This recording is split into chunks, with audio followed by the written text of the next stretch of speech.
Esse é uma cápsula e nós vamos falar agora do recado que a Embaixada Americana deixou para Alexandre de Moraes. Não foi recado não foi indireta não, meu amigo, foi direta. Alexandre de Moraes, presta atenção, tá?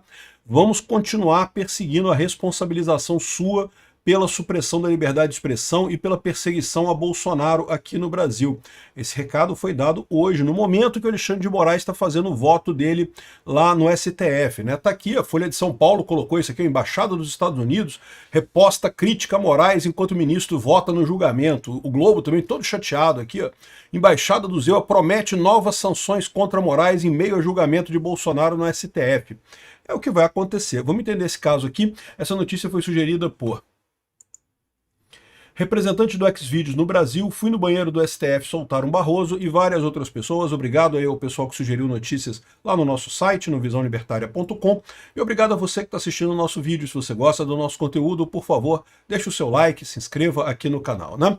Pois bem, então a Embaixada Americana deixou aí o recado para o Alexandre de Moraes. Vamos ler direto na fonte, né? Melhor ir aqui no tweet.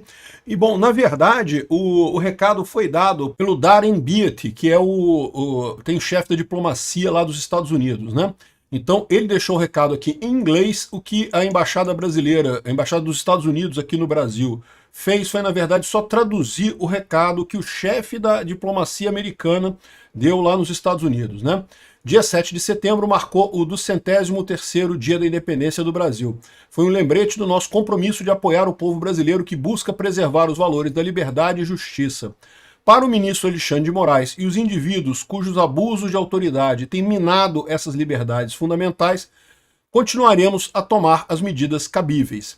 Então, ou seja, não foi um recado, não foi uma indireta para o Alexandre de Moraes, não foi alguma coisa assim do tipo, ah, olha só, mais ou menos e coisa e tal. Não, foi uma direta para o ministro Alexandre de Moraes e os indivíduos cujos abusos de autoridade têm minado essas liberdades fundamentais, continuaremos a tomar as medidas cabíveis, né? Eu acho que já está muito claro para o governo Trump o que está acontecendo. O Trump tem deixado isso claro. Há um desespero na esquerda mundial, não só aqui no Brasil, mas na Europa, nos Estados Unidos, que a esquerda está sumindo. A direita tem crescido bastante, tem ganhado corações e mentes da população, e a esquerda se vê num dilema.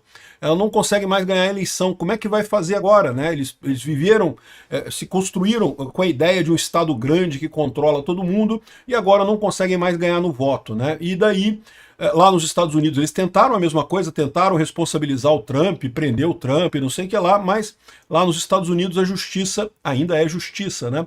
Não conseguiram isso. Aqui no Brasil eles estão querendo fazer o exemplo, querem fazer o Brasil de cobaia, certamente, né, condenando o Bolsonaro aqui, vão tentar usar o mesmo esquema lá na Europa, né? Ah, não, o Macron, sem problema nenhum, é só prender todo mundo que fosse seu adversário político, acusa de golpe e prende todo mundo, né? Essa é a lógica desse pessoal. Não vai funcionar aqui no Brasil, como não vai funcionar lá na Europa também, né? Porque mesmo que pior dos mundos, né, o Alexandre de Moraes realmente condene o Bolsonaro seja condenado. Aliás, o Alexandre de Moraes, é lógico, já condenou o Bolsonaro, ninguém tem dúvida que o voto dele seria de condenação. Nesse momento que eu estou gravando o vídeo, ainda devem vir os votos dos demais ministros, a gente não sabe ainda como vão votar os demais ministros. Mas o Alexandre de Moraes ninguém tinha dúvida, né? Ele já deu segundo ele, todo mundo é culpado de tudo e no pior grau de coisa e tal. Por ele, Bolsonaro fica preso por 600 milhões de anos e coisa e tal e acabou, né? Mas o Alexandre de Moraes é certeza, mas o resto do STF a gente ainda não tem certeza ainda como é que os outros ministros vão votar. Vamos ver como é que isso vai caber, né? E o pessoal dos Estados Unidos está colocando aqui a situação sobre essa piora da situação. E eu acho que vale muito a pena também lembrar nesse momento uma coisa aqui que um especialista da BBC comentou aqui, que é o seguinte: o Brasil não tem soberania monetária para enfrentar sanções de Trump, alerta especialista. O Lula adora gritar, né, soberania, soberania! E a impressão que dá é que os jornais brasileiros todos adoram também chamar, não, soberania, temos que enfrentar os Estados Unidos e coisa e tal. E a verdade é a seguinte, se o Brasil realmente for por este caminho, né, o Brasil vai ter um revés financeiro muito grave, a gente vai para um caminho de Venezuela. Assim, é possível que isso aconteça? Eu acho pouco provável, mas possível é, né?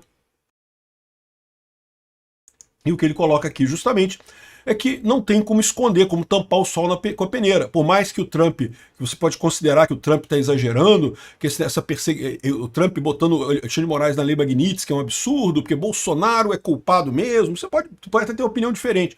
Mas o fato é que, de um jeito ou de outro, o Trump não vai mudar de ideia, e isso pode colocar o Brasil numa situação muito ruim. Ah, mas o Brasil pode se virar para a China. Eu não sei se esse pessoal entende o tamanho do problema que é isso, né? A China, se quiser, vai explorar o Brasil, é verdade. O Lula adoraria isso. O Lula acha que a China é a solução. Como no início, na década de 80, eles achavam que a União Soviética era a solução. Olha o que aconteceu com a União Soviética. Cuba acreditou nisso, né? Cuba brigou com os Estados Unidos, foi a Revolução Cubana. Brigaram com os Estados Unidos, se associaram à União Soviética e coisa e tal. E, de novo, os líderes do regime cubano ficaram muito ricos. Havia, durante um tempo em Cuba, a ideia que Cuba estava muito bem, porque estava recebendo dinheiro da União Soviética e coisa e tal. O que aconteceu com a União Soviética? Faliu menos de 10 anos depois. Faliu, fechou, deixou de existir, não tinha mais como fazer nada.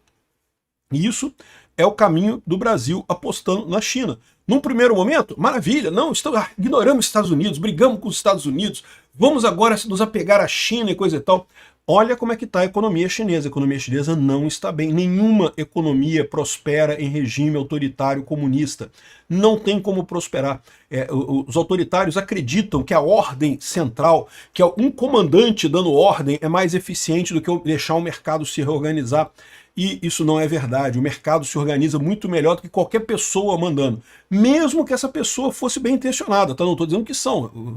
Os chineses, tal como os brasileiros, tal como os cubanos, sempre o dono do regime, né, sempre pensa muito mais nele do que no povo em si. Não é à toa que o Maduro é multimilionário, que o Hugo Chávez é multimilionário, que o Raul Castro, os Castro lá em Cuba são multimilionários, né? Os descendentes do Fidel Castro são todos multimilionários. O povo está na miséria. Então, assim, não são pessoas honestas, mas mesmo que fossem, mesmo que por hipótese eles quisessem o melhor do país, o que ia acontecer? Eles não conseguem tomar decisões corretas, porque todas as decisões centralizadas acabam gerando ineficiência econômica e a coisa começa a piorar, essas ineficiências vão se acumulando com o tempo, é a questão do cálculo econômico que sempre falha no socialismo, né? E essa é a situação que a gente está. A gente está num dilema. Agora, mais uma vez, o Brasil doido para ir para o lado errado, querendo ir para o lado da União Soviética, tal como lá em 64 queria fazer a mesma coisa, né? Queria ir para o lado dos soviéticos e coisa e tal. Felizmente não aconteceu isso. Agora queremos ir para o lado da China. Mais uma vez vamos ter problemas se seguirmos nesse caminho. Eu acho que não vamos seguir, tá? Eu acho que o pessoal lá em Brasília já percebeu, já há uma movimentação política muito forte pela anistia para anular essa coisa toda. Agora, o Alexandre de Moraes vai para a história realmente como o cara que destruiu a democracia brasileira. O idiota, completamente sem sentido, completamente sem padrão, que por pura bile, por puro ódio no coração, resolveu descartar o interesse de milhões de brasileiros porque ele acha que Bolsonaro não pode, que Bolsonaro é ruim, que sei lá o quê, né?